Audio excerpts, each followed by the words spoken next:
नमस्कार, मी प्रज्ञा पोवळे. शारंगधर सुखसारक वटी सहप्रस्तुत माझा कट्टा powered by Chitale butter, bank of Maharashtra, चंदूकाका Saraf jewels, बरवा स्किन थेरपी, सोनाई पशु आहार आणि केसरी टूर्स या विशेष कार्यक्रमात आपल्या सगळ्यांचं स्वागत. 15 ऑगस्ट 1947ला भारत स्वतंत्र झाला. पण युगानुयुगांच्या परंपरा, चालीरीती, पुरुष सत्ताक समाज पद्धती या सगळ्यांचं स्त्रियांच्या अस्तित्वाभोवती असलेलं ग्रहण काही सुटलं नाही. आणि हेच शारदाताई साठे यांनी हेरलं आणि त्यातून उभी राहिली स्त्री मुक्ती चळवळ. 50 वर्षांपूर्वी या चळवळीची पायाभरणी करताना शारदाताईंना ज्योतिताई म्हापसेकर आणि छायाताई दातार यांचीही साथ मिळाली. अबला महिला या उक्तीला या चळवळीने सुरुंग लावला. लाल निशाण या पक्षातून सुरू झालेला शारदाताई आणि छायाताईंचा एकत्रित प्रवास आजही अविरत सुरू आहे. भारतातल्या स्त्रीमुक्ती चळवळीचा इतिहास मोठा आहे. काळ बदलला, समाज बदलला, पण स्त्रियांकडे बघण्याचा दृष्टिकोन आजही पूर्णतः बदललेला नाही. म्हणूनच न्याय हक्कांसाठी स्त्रियांचा आवाज होत स्त्रीमुक्ती चळवळीनं हुंडाविरोधी आंदोलन, मोलकरीण आणि गिरणी कामगार महिलांच्या समस्यांसाठी आंदोलन, देवदासी प्रथा आणि महागाई विरोधी आंदोलन, एक गाव एक पाणवठा आंदोलन, घरगुती अत्याचाराविरोधात, स्त्री शिक्षण, औषध कंपनीतल्या स्त्रियांची कुचंबणा यासारख्या मूलभूत प्रश्नांवर यशस्वी आंदोलनं केली. या चळवळीत केवळ स्त्रियाच नाही तर पुरुषही स्त्रियांच्या खांद्याला खांदा लावून उभे राहिले. समाजातलं पुरुष भान या चळवळीनं जागवलं. 50 वर्षांचा प्रवास 1-1.5 मिनिटात मांडणं म्हणजे किनाऱ्यावरून समुद्राची खोली मोजण्यासारखं आहे. पण एक मात्र नक्की, महाराष्ट्राचा इतिहास आणि वर्तमानाचा अभ्यास या चळवळीशिवाय पूर्ण होणार नाही. हा 50 वर्षांचा क्रांतिकारी अध्याय आज कट्ट्यावर उलगडूया आणि त्यासाठी आपल्यासोबत आहेत स्वतः शारदाताई साठे, विचारवंत लेखिका छायाताई दातार, चयनिका शहा आणि हसीना खान. आपण कट्ट्याला सुरुवात करूया. तुमच्या चौघींचंही मनापासून स्वागत. 50 वर्ष झाली स्त्रीमुक्ती चळवळीची, आंदोलनाची. महाराष्ट्रामध्ये जेव्हा ही चळवळ सुरू झाली त्याला 50 वर्षांनी काय बदललं असं तुम्हाला वाटतं? खरंच स्त्रियांची जी मुक्तता तुम्हाला अभिप्रेत होती त्याचा तुमच्या अपेक्षेच्या नुसार आपण किती त्यात यश मिळवलंय? काय तुमच्या पहिल्या भावना? आता अपेक्षा म्हणाल तर अपेक्षा खूप अगदी गगनाला भिडणारे आहेत. त्यामुळे तुम्ही म्हणाल ते म्हणाली त्याप्रमाणे ते होईल तळाशी आम्ही त्या स्केलमध्ये बघितलं तर. पण देशाच्या आणि एकूण जगातल्या स्त्रियांच्या दृष्टीने जर बघितलं तर खूप काही बदललं आहे. आणि पूर्वीपेक्षा स्त्रियांची परिस्थिती सुधारलेली पण आहे आणि काही अंशी ती घसरलेली पण आहे. म्हणजे असं काही त्याचं मोजमाप नाही सांगता येणार. पण एक नक्की सांगता येईल की स्त्रियांच्या मनामध्ये पूर्वीचं जे काही स्त्री प्राक्तन म्हणून जे काही होतं ते त्यांच्यातनं गेलेलं आहे. हे खूप मोठ्या प्रमाणावरती गेलेलं आहे. आणि आमचं आयुष्य हे असंच जाणार, म्हणजे बाईची हाडं चुलीतच जाणार अशा पद्धतीनं जे काही सगळ्यांना वाटायचं की हे परंपरा पूर्वीपासून म्हणजे अनादिकालापासून चालत आली आहे, त्यामुळे ती अनंत काळापर्यंत तशीच चालत राहणार. तर असं मात्र आता स्त्रियांना मुळीच वाटत नाही. हा खूप मोठा बदल आहे. एक बेसिक खरं तर म्हणजे आता स्त्रीमुक्ती चळवळीची 50 वर्ष होत आहेत.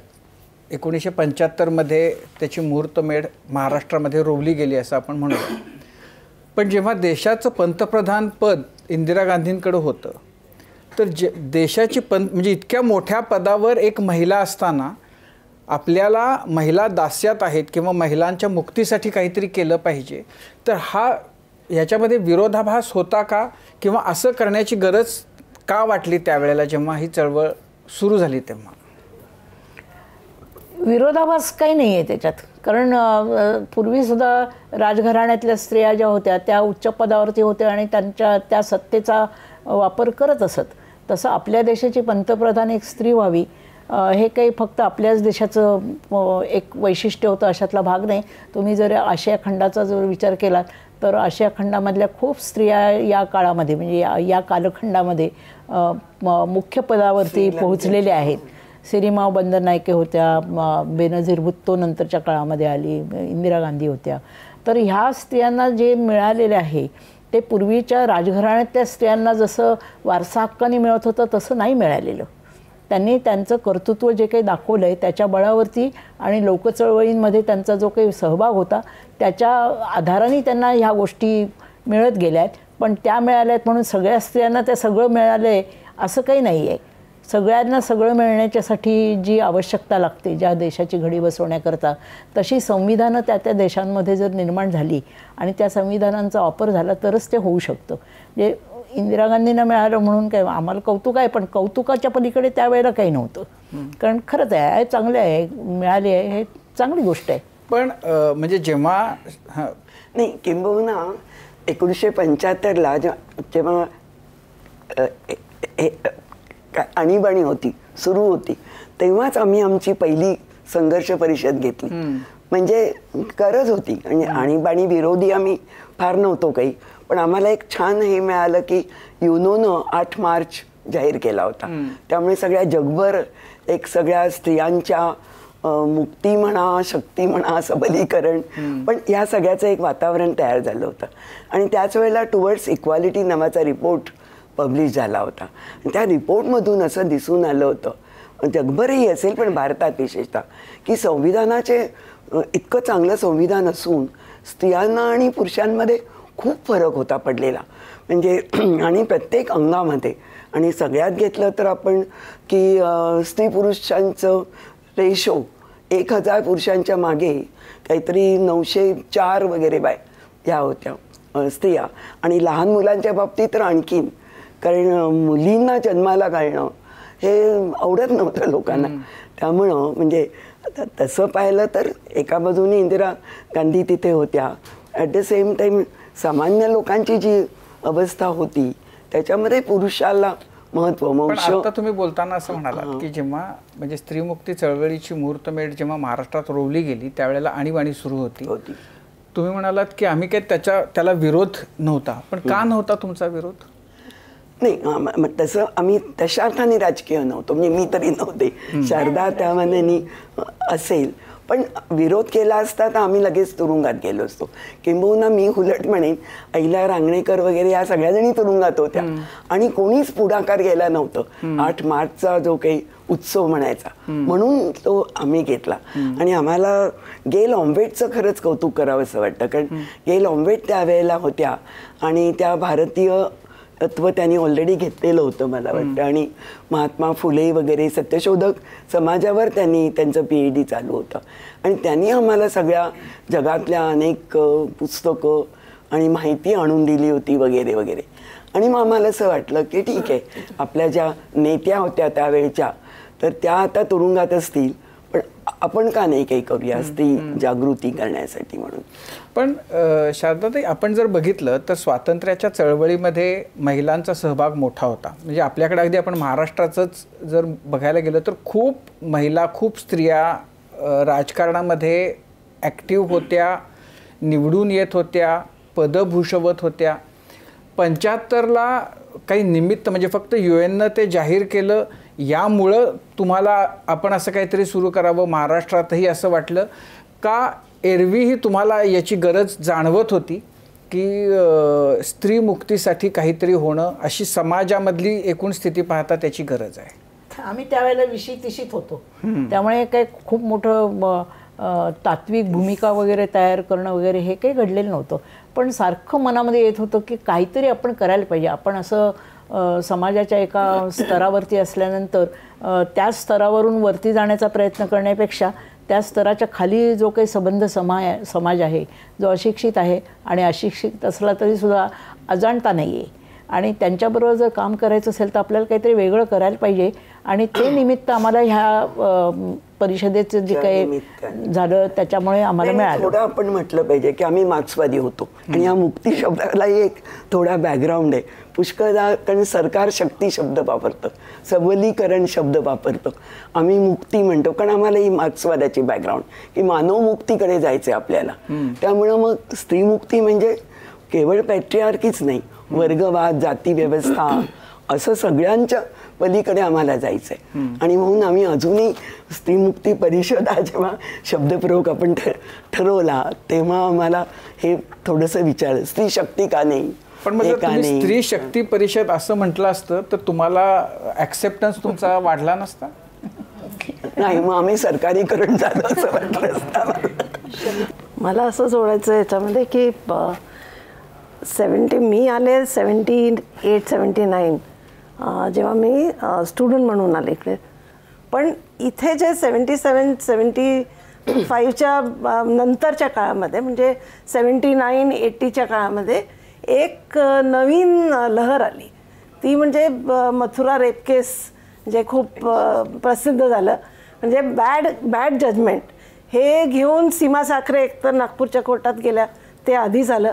त्याच्यानंतर जेव्हा सुप्रीम कोर्टाने असं जाहीर निकाल दिला तेव्हा सगळ्या स्त्रिया एकत्रित येऊन तो एक म्हणजे it is just something that happens. नाही, आपल्या बऱ्याचशा प्रेक्षकांना आणि इथं बसलेल्या मुलांनाही मथुरा प्रकरण काय होतं ते माहिती नसण्याची शक्यता आहे. त्यामुळे ते काय होतं ते सांगितलं तर मग त्यांना समजायला येते. मथुरा ही एक लहान 14 वर्षाची आदिवासी मुलगी होती आणि ती छोटा नागपूरच्या इलाक्यामध्ये राहत होती आणि ती पोलीस स्टेशनला तिला घेऊन गेले आणि तिथे तिचा बलात्कार झाला.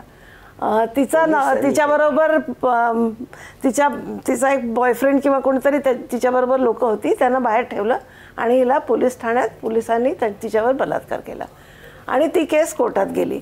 जेव्हा कोर्टात गेली तेव्हा पहिल्या त्याला सांगितलं त्याला सजा झाली. मग त्याला सजा नाही झाली तर मग सीमा साखरेने त्यांना नागपूर हायकोर्टात नेलं आणि तिथे त्यांना सजा झाली पोलिसांना. पण त्याच्यानंतर सुप्रीम कोर्टात गेलं आणि सुप्रीम कोर्टाने सांगितलं की शी वॉज अकस्टम टू सेक्स. म्हणजे तिने सेक्स केलेलं होतं म्हणून तिने कन्सेंट दिला आणि तिने म्हणजे रेप झालाच नाही असं सुप्रीम कोर्टाचा निकाल आला. आणि त्याच्या विरोधात 4 लोकांनी मिळून 4 लीगल एक्सपर्ट्सनी मिळून एक पत्र लिहिलं सुप्रीम कोर्टाला. ढगमवार त्याच्यामध्ये होत्या आणि उपेंद्र बक्षी होत्या.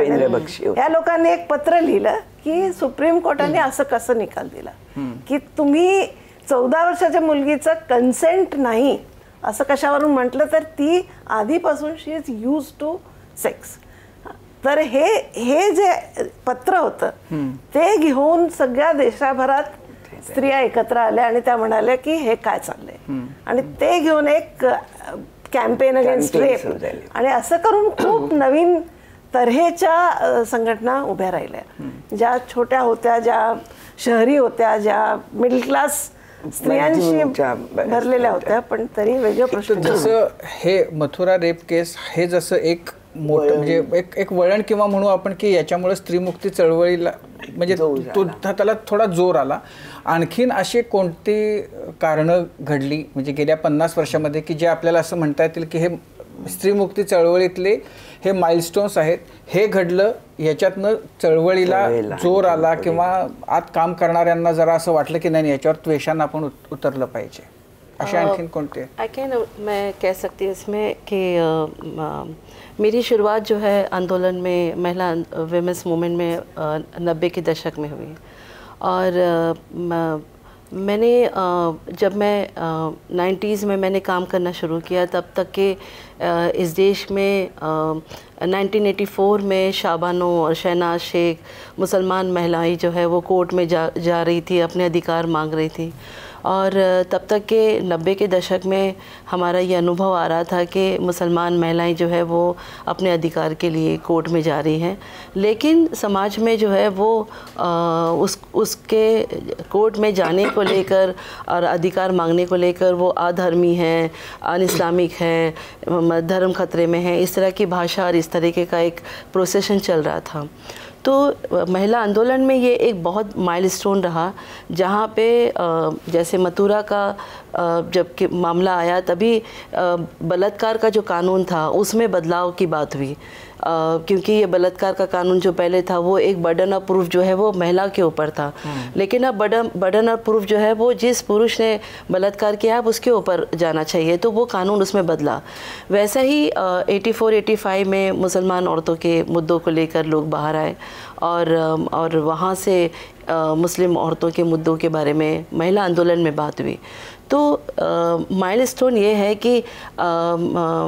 कि जब भी ऐसी महिलाएं बाहर आई जिनके साथ में जो जाति से है, धर्म से है, अल्पसंख्या से है, उनके ऊपर जब ये इम्पैक्ट आया और उन्हें लगा कि ये मुद्दे मेरी महिला होने के नाते मुझे ये दिक्कत कर रही है, मतलब संविधान में हमें अधिकार दिया है तो कोई भी धर्म, जाति या समुदाय मेरे दोयम अधिकार मुझे नहीं दे सकता। तो ये एक बड़ा माइलस्टोन था कि जहाँ पे देश भर की मुसलमान औरतें सड़क पर आई अपने संगठन के ज़रिए, महिला आंदोलन, फेमिनिस्ट आंदोलन के ज़रिए, और अपनी बातें करने लगी कि ये मुझे मेरा अधिकार है और अपना अधिकार मैं लूँगी, ना कि मुझे किसी मुल्ला से या किसी फतवा उलेमा से नहीं चाहिए, हम अधिकार अपनी बातें करेंगे। तो ये एक माइलस्टोन बहुत बड़ा था 80s, mid of the 80s के समय पर, जहाँ पे मुस्लिम औरतों के अधिकार के बारे में बातचीत हुई। ऐसे कई सारे माइलस्टोन्स हैं। मला असं त्याच्यामध्ये भर टाकायचं नाही, हे तर सांगितलं मुस्लिम महिलांचं सुरू झालं, पण 1975 साली ज्यावेळेला आंतरराष्ट्रीय महिला वर्ष जाहीर झालं आणि नंतर ताबडतोब त्याचं रूपांतर हे दशकामध्ये केलं, त्याच्यामध्ये युनोचा जो काही विचार होता तो विचार एवढाच होता की स्त्रिया समाजामध्ये 60% संपत्ती निर्माण करतात, म्हणजे जे काही त्यांच्याकडे डॉक्युमेंटेशन आलं त्याच्यावरनं त्यांनी असा निष्कर्ष काढला होता की 60% स्त्रिया निर्माण करतात आणि प्रत्यक्षामध्ये त्यांच्या भोगवट्याला फक्त 10% सुद्धा येत नाहीत। आता ही परिस्थिती काय की एवढी संपत्ती निर्माण करणाऱ्या स्त्रिया आहेत, त्या घरी दारी सगळीकडे राबत आहेत आणि कुटुंबाचं पालन पोषण करतात, मग ही परिस्थिती काय आहे? आणि हा जो टर्निंग पॉईंट आहे, म्हणजे हे वळण का लागलं तर हे वळण आंतरराष्ट्रीय पातळीवर लागलं, म्हणजे ते काय केवळ भारतात झालं असं नाही, ते आफ्रिकेत झालं, ते युरोपातल्या स्त्रियांनाही आपण कशा प्रकारे नागवल्या जातो हे पण कळायला लागलं होतं। आणि कुठलाही ॲफ्लुएंट देश असो, श्रीमंत असो किंवा गरीब असो, सगळ्या देशातल्या स्त्रियांना ते एकाच वेळी जाणवायला लागलं होतं की आपल्याला काही पाहिजे तसं जगता येत नाही। आणि त्यावेळेचे जे काही कायदे होते त्या कायद्यांमध्ये तर पुरुष सत्तेचा आविष्कार हा इतका स्पष्टपणाने दिसायचा, जे उदाहरणार्थ युरोपमध्ये सुद्धा लग्न जर झालं बाईचं तर त्या बाईची जी संपत्ती आहे ती संपत्ती नवऱ्याच्या ताब्यातच जायची, कायदा होता तसा। असं हे जे काही होतं, आणि आपल्याकडे तर काय बायकांनामुळे वारसा हक्कच नव्हता। आणि दुसरं असंही दिसायला लागलेलं होतं निर्णया ठिकाणी की मुली घरी परत येत आहेत, म्हणजे स्वतःच्या इच्छेने नव्हे तर त्यांना हकलून दिलं जाते आणि म्हणून त्या घरी येतात। आणि त्यावेळेला मग ज्यावेळेला याच्यात काम करणाऱ्या ज्या निशा शिवरकर सारख्या होत्या त्यांनी परित्यक्तांचा अभ्यास केला आणि आम्हाला असं आढळलं की प्रत्येक गावामध्ये 30 उंबरठे तरी अशा आहेत की ज्याच्यात मुली घरी परत आलेल्या आहेत। म्हणजे किती म्हणजे या गावातनं 30 परत आल्यात तर इथल्या 30 परत गेलेल्या आहेत आपापल्या घरी, म्हणजे हे इतकं मोठ्या व्यापक प्रमाणावरती घडते। त्यानंतर हुंड्याची जी काही प्रथा होती त्या हुंड्याच्या प्रथेमुळे देशभरामध्ये असं दिसत होतं की मुलींना जाळलं जात आहे। त्या कानपूरला तर 3 मुलींनी गळ्याला याच्यावरती फॅनवरती लटकवून त्यावेळेला आत्महत्या केली होती। म्हणजे अशी जी काही उदाहरणं दिसायला लागली होती, त्यामुळे आम्हाला असं वाटत होतं की हे बदलायलाच हवं, आणि हे बदलायचं असेल तर स्त्रियांमध्ये पण, आपण स्त्री असलो तरी आपल्याला माणूस म्हणून जगण्याचा हक्क आहे, समानतेने जगण्याचा हक्क आहे। आणि आपल्या देशाने जर ही घटना दिलेली असेल तर त्या घटनेचं काय झालं पुढे? 47 साली स्वतंत्र झालो, 50 साली घटना झाली, पण घटना झाल्यानंतर घटना ही एक आदर्श पर्स्पेक्टिव्ह म्हणूया आपण की तिकडे आपल्याला जायचं आहे म्हणून केलेलं डॉक्युमेंट। पण आपलं जे डॉक्युमेंट होतं घटनेचं हे काय अमेरिकेसारखं नव्हतं, इन पर्स्यूट ऑफ हॅपीनेस, म्हणजे तुम्ही धावा आपले सुखाच्या मागे, असं नव्हतं। आपल्याला त्याच्यामध्ये सुखाच्या मागे जायचं असेल किंवा प्रत्येकाला जर योग्य प्रकारे त्यांचं माणूस म्हणून जे स्थान आहे ते स्थान त्यांना प्रस्थापित करायचं असेल तर त्याचे मार्ग आपल्या घटनेमध्ये अत्यंत कॉन्क्रीट पद्धतीने दिलेले आहेत। अंमलबजावणी होते की नाही हा आपण जरा बाजूला ठेवूया, पण आपल्या घटनेमध्ये जे लिहिलेलं आहे ते अगदी अत्यंत तावून सलाखून चर्चा करून 2-2.5 वर्ष त्याच्यावरती निरनिराळ्या लोकांना त्याच्यामध्ये बोलायला लावून आणि त्यातनं ती तयार केलेली गोष्ट होती। आणि ती तयार करताना ती केवळ आदर्श आपल्याला काहीतरी घटना तयार करायची म्हणून केलेली नव्हती, तर ही घटना आपल्याला प्रत्यक्षामध्ये आणायची या हेतूने केली गेली होती आणि ते स्त्रियांना बळ देणारी गोष्ट होती। आणि म्हणून मग या जे काही मग जे हे काही आम्ही जी कामं सुरू केली त्याच्यामध्ये मग स्त्रियांवरती होणारे अत्याचार, बलात्कार, खून, मारामारी सगळं खूप होतं, रमी जाबी आणि इतक्या घटना त्यावेळेला घडल्यात आणि प्रथमच स्त्रियांच्या चळवळीमुळे किंवा हे जे काही नवीन जाणीव निर्माण झाली स्त्रियांच्यामध्ये जगभर, त्याच्या आधाराने आपल्या देशातल्या स्त्रियासुद्धा नाही आम्हाला हे मिळायला पाहिजे, आम्हाला शिक्षण मिळायला पाहिजे, आम्हाला आरोग्याचे विषय हाताळता आले. 2-3 कायदे आठवत असतील. 498A नावाचा एक कायदा त्यावेळेला ह्या इंदू जयसिंग मुंबईलाच असायच्या, त्या अर्थात दिल्लीला आहेत. तर त्या लोकांनी मुद्दामून करवून घेतला होता आणि त्यामध्ये असं होतं की सासरची मंडळी जर छळत असतील तर तुम्हाला पोलीस स्टेशनला जाऊन त्यांच्या विरुद्ध हे करता येतं आणि त्याच्या विरुद्ध पुरुष हक्क समित्या वगैरे तुम्ही त्यावेळेचं आय डोंट नो, तुम्ही सगळी मंडळी अजून तरुण असे तयार झाल्या होत्या की हे काय चाललेलं आहे वगैरे वगैरे. आणि मग तो कायदा म्हणजे थोडा मागे पडला कारण अनेकांनी त्याच्याबद्दल हे केला. खरं तो चांगला कायदा होता. पण मग त्याला एक दुसरा कायदा आता जो शोधून काढला आहे तो डोमेस्टिक व्हायलन्स ॲक्ट म्हणून आहे, DV ॲक्ट. 2005ला आलाय, protection of the domestic violence act 2005. आणि त्याच्यामध्ये असं की जर छळ चालू असेल तरी तिला तुम्हाला घराच्या बाहेर काढता येत नाही, तिला या घरात राहण्याचा हक्क आहे. आणि जर छळत असेल नवरा तर त्यांनी बाहेर जावं राहायला आणि तिला तिथे हे मिळालं पाहिजे. हा कायदा काढला. त्यासाठी प्रोटेक्शन ऑफिसर्सने मला सांगितलं. अंमलबजावणी फार कमी होती, हा भाग वेगळा, पण अनेक घटना अशा घडू शकल्या या चळवळीमुळे. 498A बद्दल आता असं झालंय की त्याचा दुरुपयोग म्हणजे आता त्याच्याबद्दल सुप्रीम कोर्टच आता काळजी करते की अरे ज्या पद्धतीनं त्याचा, तर तुम्ही त्या कायद्यासाठी आग्रह धरणाऱ्यांपैकी तुम्ही आहात, तर त्याचा जो दुरुपयोग होतोय त्याच्याकडे आता तुम्ही कसं बघताय? नाही ते सांगते मी. तुम्ही दुरुपयोग म्हणताय ना तो फार मर्यादित आहे आणि पुरुषांची ही काय हकाटी आहे. मेजॉरिटी महिला ह्या अजूनही त्यांना घरात राहता येत नाही, जरी कायदा असला तरी. कायदा स्त्रियांच्या बाजूने आहे असं म्हणतात आणि आहे तो तसा कायद्याच्या कागदावरती आहे, शब्दांमध्ये आहे. पण मेजॉरिटी बायकांना अजूनही घरात जर नवरा असेल किंवा सासू आणि हे जर सगळे त्याला संगनमताने छळत असतील तर तिला त्या घरामध्ये राहणं अशक्य होतं आणि ते अशक्य झाल्यामुळे त्यांना बाहेर पडावं लागतं.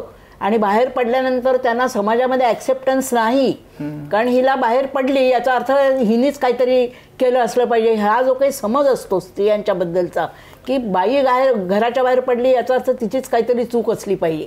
आणि समाजामध्ये तर तशी व्यवस्था नाही. स्त्रियांच्या संघटनांनी खूप केली. अगदी आम्ही आमच्या घरात स्त्रियांना नेऊन घरी घेऊन गेलेलो आहोत. प्रत्येक आमच्या कार्यकर्तीतले एकही कार्यकर्ती तुम्हाला अशी सापडणार नाही की जिने पीडित महिलेला आपल्याबरोबर घरी नेलेलं नाही. नेतात, घरी नेतात, सगळं करतात, पण एक सिस्टीम लागते ना, व्यवस्था लागते समाजामध्ये आणि ती व्यवस्था नाही. पण हे जसं आहे तर समजा असंही स्त्रीमुक्ती चळवळीनं किंवा आंदोलनानं केलं का की एखाद्या घरामध्ये पुरुष पीडित आहे तर त्यालाही आपल्या घरी न्यावं की तिथं आपल्याला दिसतंय जर दडदडीतपणानं की त्याच्यावर अन्याय होतोय, पूर्ण सिस्टम हे करते. म्हणजे पितृसत्ता असं एखादं उदाहरण आहे का की अरे ती बायको त्या नवऱ्याला तिच्या सासू सासऱ्यांना फार छळती आहे तर त्यामुळे त्याची सुटका करावी म्हणून आपण आपल्या घरी त्याला नेऊन ठेवतो? मी बोलू का? म्हणजे पितृसत्ता जी आहे ना सगळ्या समाजात ती सारखं हेच करत असते. ती पुरुषांना सांभाळत असते, ती त्यांचे हक्क बजावून ठेवत असते. त्याच्या विरोधात काही छोटेसे आवाज हल्ली अशा बातम्या ज्या खूप येतात तर याच्यामध्ये म्हणजे ह्याला काही मध्यम मार्ग काही म्हणजे याचा दुरुपयोग हाही एक चिंतेचा विषय आहे. म्हणजे नक्कीच की खूप मोठ्या प्रमाणामध्ये कायदा येऊनही बायकांना त्यांचं शोषण, त्यांना दिल्या जाणाऱ्या यातना, त्यांना कुटुंबामध्ये सासरी मिळणारी वागणूक, अनेक अशी उदाहरणं आहेत. म्हणजे अलीकडे आत्ता आणि चांगली म्हणजे काय म्हणू धनदांडग्या म्हटलं तर शिकलेल्या अशा कुटुंबांमध्ये सुद्धा मुली आत्महत्या करतायत सासरच्यांच्या हुंड्याच्या मागणीसाठी, तिथं कुटुंबात होणाऱ्या छळामुळं. तर त्यामुळं कायदा येऊनही परिस्थिती फार काही बदलली असं नाही आहे, पण काही वेळेला त्याचा दुरुपयोग ही होताना दिसतोय जोही गैर आहे. दोन गोष्टी. एक तर दुरुपयोग कसं काय होतो, जेव्हा एक बाई जाते पोलीस स्टेशनमध्ये कंप्लेंट द्यायला, ती सांगते मला माझा छळ होतोय, मग त्यांना असं वाटतं की आता आपल्याला 498 लावायला पाहिजे. 498 मध्ये हुंडा दिल्याने छळ झाला तर ते त्या कायद्याखाली येतं. Domestic violence act can be applied, कोणालाही तुम्ही लावू शकता. तर आता पोलीस म्हणतात नाही आम्हाला 498 लावायचं आहे. म्हणजे तू आता सांग की त्यांनी हे मागितलं ते मागितलं, नाही मागितलं, पण तुम्ही मला लावायला सांगतायत. हां, किंवा मी डिवोर्ससाठी जाते, मग लॉयर मला काय ॲडवाईस देतं तिथे. त्याच्यामुळे जे तुम्ही दुरुपयोग म्हणता, एक तो प्रश्न आहे. दुसरा प्रश्न हे की जर तुमचं गुन्हा साबित झाला नाही तर त्याला दुरुपयोग म्हणता येईल का? बिकॉज द होल सिस्टम, पूर्ण जी सिस्टम है वो अगर उसके साथ नहीं खड़ी है तो वो सिद्ध होगा ही नहीं. तो प्रूव नहीं हुआ इसका मतलब दुरुपयोग नहीं होता. और तीसरी बात, खूब कानून है जिसका दुरुपयोग हो रहा है. आज तो मतलब हमारे सामने है ना, PMLA का दुरुपयोग हो रहा है, UAPA का दुरुपयोग हो रहा है, उसके बारे में कोई बात नाही. त्याच्याबद्दल बोललं पाहिजे. पण कुठल्याही कायद्याचा दुरुपयोग नाहीच व्हायला पाहिजे. शेवटचं मला सांगू द्या, 420 आहे ना, त्याच्या खाली जाणं. नेहमी कशाला जेव्हा मार्जिनलाइज व्यक्ती म्हणतात तेव्हा ते जे म्हणतायत ते खरं ते खोटं बोलतात, हे धरून चालायचं. हे कुठेतरी एक मनुस्मृतीमध्ये लिहिलेलं आहे ना, ते आपल्याबरोबर चाललंय. म्हणजे हे स्त्रिया म्हणजे खोटं बोलतीलच, हे धरूनच चालायचं. तुम्ही काय म्हणता की असं दुरुपयोग होत नाही? होत असेल तर तुम्ही करा ना कारवाई. हां, पण ते किती प्रमाणात असेल ना, पण होणं गैर आहे. पण कारवाई करा आहे, ते होता कामा नये. पण ते होण्याच्यासाठी कारण कोण आहे हे जर शोधायला तुम्ही गेलात तर तुम्हाला त्याच्यामागे पुरुषच कारण आहे असं दिसून बरं का. हम में से सभी लोगों का 40-50 साल का अनुभव है कि आज के वक्त में भी हम लोग पुलिस स्टेशन जाते हैं. मैं भी कल पुलिस स्टेशन गई थी, वहाँ पे एक महिला का प्रश्न लेके, और उसके पति ने उसको मारा था और बहुत बुरी तरह से मारा. पुलिस वाला बोला कि उसको है ना, उसको मैं जेल में डालता हूँ, मैं उसको मारता हूँ. हमने बोला नहीं आप ऐसा मत करो, उसका आप कंप्लेंट लो, उसकी FIR फाइल करो. जेल में डालना है, कौन से सेक्शन में डालना है, उसको पूरा एक्सप्लेन करो. हम तो एक्सप्लेन कर रहे थे, लेकिन पुलिस वाले से कह रहे थे तुम भी उसको एक्सप्लेन करो. फिर उसको क्या बोलते हैं, अरे ये मामला कोर्ट में जाएगा, फिर तेरी शादी ख़राब हो जाएगी, तेरा ये होगा. तो पुलिस स्टेशन का काम काउंसलिंग का नहीं है. पुलिस स्टेशन का काम है कि जो महिला आती है उसको तुम कौन से सेक्शन में उसको मदद कर सकते हैं, है कि नहीं. तो अगर पुलिस काउंसलिंग करती है और काउंसलिंग के साथ साथ में बीच बीच में बोलती है ये मामला तेरा आगे जाएगा, कोर्ट में बहुत टाइम लगेगा, तेरे को वकील का पैसा लगेगा, तो ये जो मिसयूज़ की जो भाषा है ये क्या बहुत आसानी से है, बहुत आसानी से है. लेकिन इसकी जो आंकड़े हैं वो बहुत कम दिखते हैं. पर ऐसा नहीं कि हम ऐसा नहीं बोलते कि मिसयूज़ नहीं हुआ. हर कानून जब बनता है तो उसका मिसयूज़ तो होता ही है. लेकिन महिलाओं के बारे में हमेशा ये मिसयूज़ वाले शब्द बड़े बड़े बन के आते हैं. तो आप महिलाओं के प्रति जो है, जो महिलाओं की जो हिंसा के मुद्दे हैं, जो स्टेट की ज़रूरत है, पुलिस की ज़रूरत है, वहाँ पर वो आंकड़े क्या बोलते हैं, उस आंकड़ों के बारे में बात करना चाहिए. 2018 में जब अडल्ट्री का केस सुप्रीम कोर्ट में गया था तो हम सब लोगों ने वो पूरा डाटा जो है वो सुप्रीम कोर्ट के दिया था. तो एक संगठन जिसके पास में 40-50 महिलाएं एक साल में आई है, उसके पास में सिर्फ 2 केसेस थे 498A के. तो 40-50 लोगों का भी 490 होना चाहिए था. मामला तो उधर भी गंभीर था, लेकिन 2 केस में 490 क्यों हुआ? तो संगठन और महिलाएं जो अपना प्रश्न लेकर आती है उसके बीच में बहुत बातचीत होती है, बहुत कि क्या कौन सा केस डालना है, नहीं डालना है, क्या उसकी तैयारी है. पुलिस का काम तो बहुत जंपिंग वाला होता है. सीधा NC की जगह पे बोलता है मैं तुम्हारा 490 फाइल करता हूँ. बहुत सारी औरतों को पता भी नहीं है कि पुलिस वाले ने उसका 490 फाइल किया है. उसको 6 महीने के बाद जब उसको नोटिस आता है तब उसको पता चलता है कि अरे ये तो कोर्ट का लेटर आया है, ये मैंने कभी केस फाइल किया था. वो दौड़ के पुलिस स्टेशन में आती है, पुलिस का पूरा वो ऑफिसर ये वो सब. तो ये यहाँ पर फिर आता है कि वो औरत बोलती है नहीं साहब मैंने तो केस तो फाइल नहीं किया था. तो ऐसे आंकड़े को आप मिसयूज़ बोलेंगे क्या? तो मुझे लगता है कि इस प्रश्न को और थोड़ा मतलब उस नज़रिए से सोचने की ज़रूरत है. थोडक्यात म्हणजे असं की 498A चा दुरुपयोग म्हटलं की स्त्रीमुक्ती चळवळीला एकदम असं पित्त खवळतंय त्यांचं. आमचं कशाला पित्त खवळे. जेव्हा स्त्रीमुक्ती चळवळ आता म्हणजे जेव्हा ती सुरू झाली तर तुम्ही मध्यमवर्गीय कुटुंबांमधून आलेला होतात. तुम्हाला हे सुरू करताना, हे काम करताना तुम्ही टार्गेट तुमचं कोणता म्हणजे वर्ग ठेवला होता? एकाच कारण असं आहे की मध्यमवर्गीय, कनिष्ठ मध्यमवर्गीय कुटुंब, त्या कुटुंबातल्या मुली, बायका यांचे प्रश्न वेगळे आहेत. तुम्ही आणखीन शेतकरी आपण गेलो तर तिथले प्रश्न वेगळे आहेत, शेतमजूर वगैरे अशा याच्यातले तर ते प्रश्न आणखीन वेगळे आहेत. म्हणजे खरं तर हे जातनिहाय सुद्धा याच्यामध्ये फरक होत असेल. तुम्ही सुरू करताना तुम्ही काय ठेवलं होतं का सगळंच करायचं असं होतं? नाही, असं काही नव्हतं. आमच्यापैकी बऱ्याच जणींना त्यात तोपर्यंत कॉलेज आणि शाळेच्या बाहेर पडल्यानंतर थोडीशी मार्क्सिस्ट बॅकग्राऊंड तयार झाली होती. आणि त्या मार्क्सिस्ट बॅकग्राऊंडमध्ये एंगल्स आणि मार्क्स यांनी जे लिहिलेले हे स्टेट, फॅमिली अँड ते या प्रकारची पुस्तकं आम्ही त्याची पारायणं केली ती म्हटलं तरी चालेल. खूप समजलं होतं असं काही आम्ही दावा करणार नाही, पण आम्ही तो अभ्यास करण्याचा प्रयत्न केला होता की पुरुषांचं काम आणि स्त्रियांचं काम, जेंडर म्हणून काय आहे. तर जेंडर ही संकल्पना ही आत्ता अलीकडच्या काळातली आहे, पण त्याच्या अगोदर स्त्री आणि पुरुष या संकल्पनेमध्ये सगळं मांडलं जात होतं.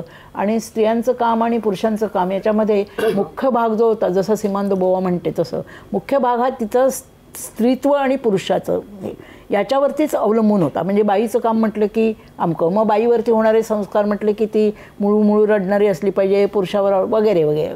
हे सगळं जे काही होतं ना, हे सगळं आम्हाला स्वतःला आमच्या घरात जाणवलं होतं का, तर मी म्हणेन नाही. त्याची कारणं काही वेगळी असू शकतात.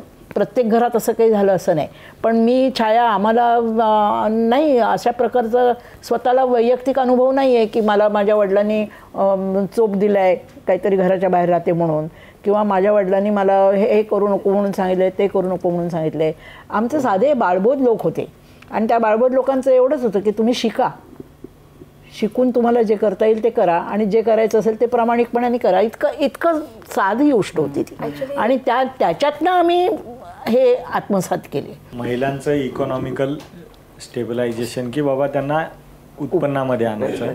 तर मागच्या काही काळामध्ये सत्ताधारी असतील किंवा विरोधक असतील तर बेनिफिशरी स्कीममध्ये महिलांच्या अकाउंटमध्ये थेट पैसे टाकणं, म्हणजे महाराष्ट्रामध्ये लाडकी बहीण असेल किंवा बिहारमध्ये 10,000 टाकले महिलांच्या अकाउंटमध्ये, हे जास्त पुढं लाँग टर्ममध्ये महिलांच्या हातात पैसे देणं हे जास्त पुढं लाँग टर्ममध्ये आहे का महिलांना अपॉर्च्युनिटी देणं बिझनेसमध्ये असेल किंवा नोकऱ्यांमध्ये असेल किंवा सरकारी नोकऱ्यांमध्ये? कोणाच्याही हातात फुकट पैसे येणं ही चुकीचीच गोष्ट आहे. मला लाभार्थी नाही, आम्हाला बिलकुल दया नकोय, बिलकुल भीक नकोय. काम द्या तुम्ही, आम्ही काम करू, पण कामाच्या ऐवजी तुम्ही म्हणता कामा नका करू, तुम्ही आम्हाला मतं द्या आणि तुम्ही आमचे पैसे घ्या. मग हे समाजाला कुठे नेणार आहे तुम्ही बघा.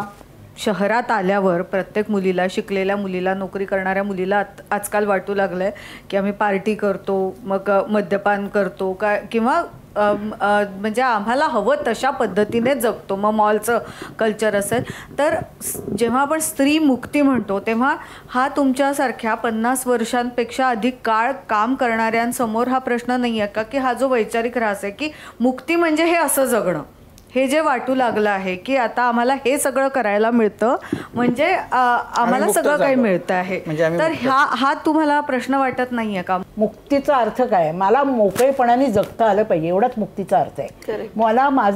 मला जे काही परस्यू करावं असं वाटतं, मला डान्स करायचा आहे, मला अमकं करायचं आहे, ते मला करता यायला पाहिजे. त्याच्यासाठी मला समाज निर्भय असायला पाहिजे ना, समाज निर्भय असायला पाहिजे. आणि ती निर्भयता कशी असली पाहिजे की माझ्यावर तर उद्या कोणी येईल आणि माझ्यावरती हल्ला करेल बाई आहे म्हणून, तर ते नाही मला चालणार. म्हणजे मुक्ती हा शब्द जो मोकाट सुटलेल्या वासरांसारखं नाही वागायचं आहे. आम्हाला जे काही करायची इच्छा असेल ते करण्याचं स्वातंत्र्य या समाजामध्ये जे घटनेने दिलेलं आहे तेवढंच आम्हाला पाहिजे. घटनेने दिलेलं सुद्धा जर तुम्ही आम्हाला देणार नसलात तर आम्हाला संघर्ष करावा लागेल. पण तुमच्या सगळ्या भूमिक म्हणजे तुम्ही जे मांडू पाहताय त्याचा जेव्हा विपर्यास करून लोक वागतात तेव्हा तुम्ही त्याच्याकडे कसा बघता? नाही, आम्ही अर्थातच म्हणजे आम्ही अर्थातच त्यांना उत्तेजन देत नाही, हो की नाही. पण आम्ही काय करणार, म्हणजे आम्ही काय त्यांना लेक्चर देणार आहोत का? आम्ही काय म्हणजे आम्हाला कोणी कॉलेजमध्ये बोलवलं हातात घेत नाही, आम्ही कॉलेजेसमध्ये बोलवलं तर आम्ही जरूर जाऊ. तिथे काहीतरी अशा प्रकारचे कार्यक्रम होतील की त्यातून त्यांना चांगल्या अर्थानं श्रीमुक्ती काय हे कळू शकेल.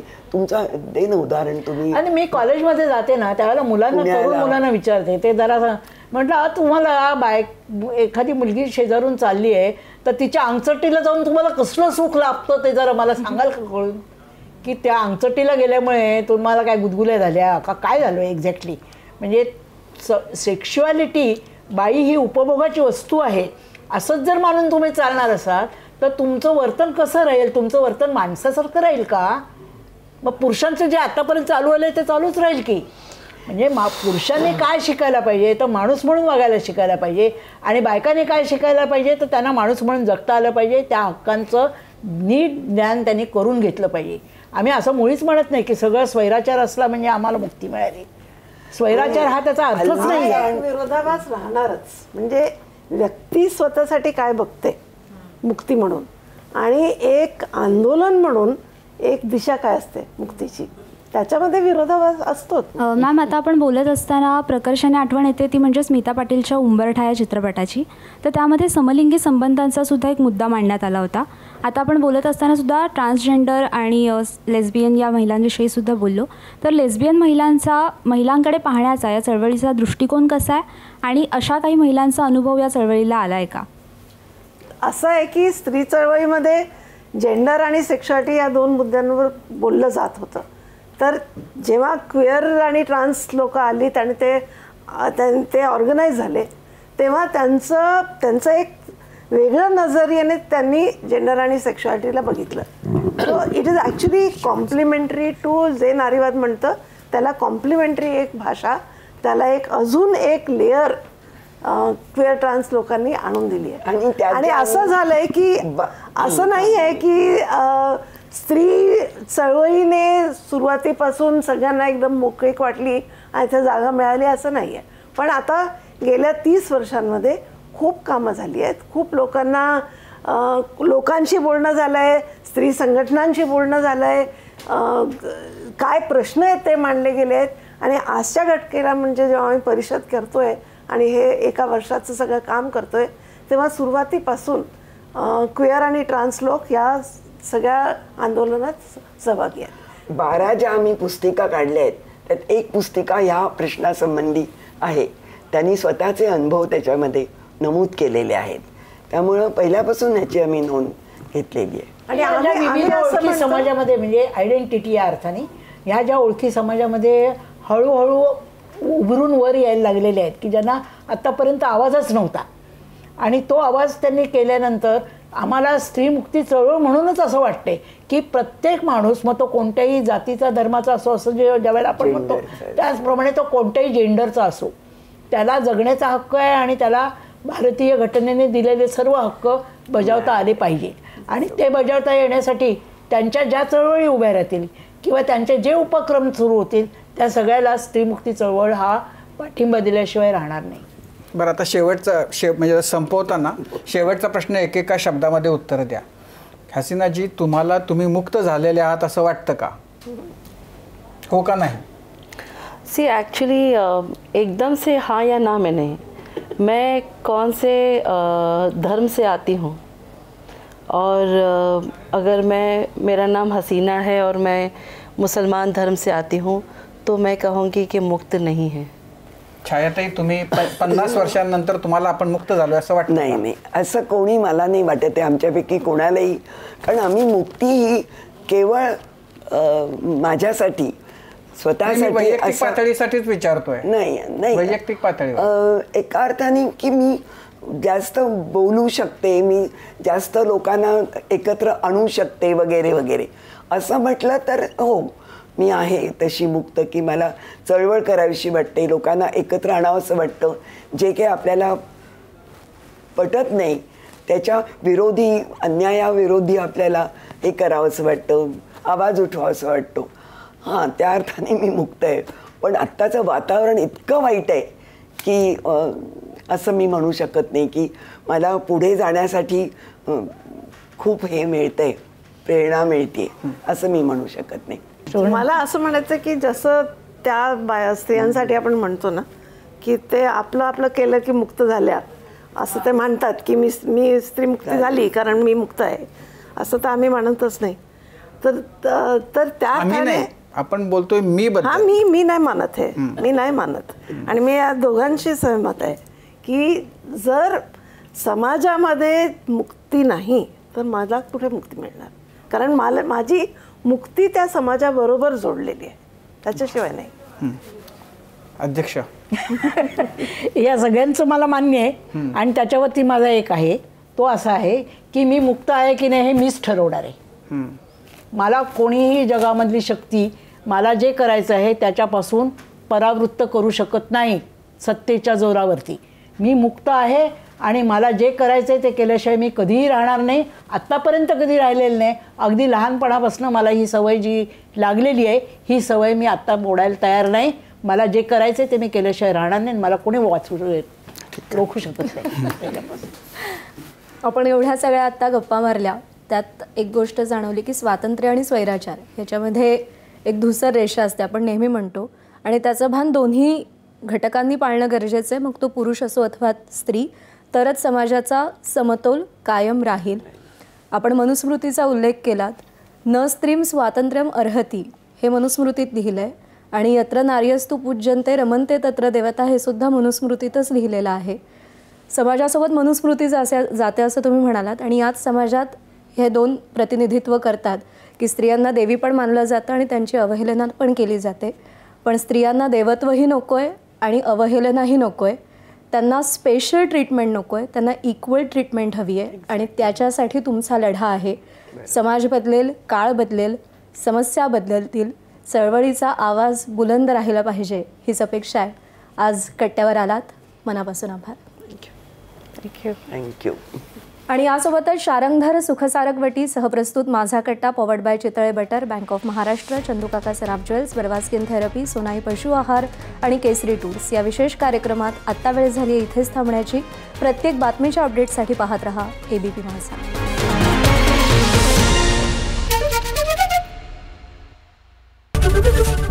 ABP माझा, उघडा डोळे बघा नीट.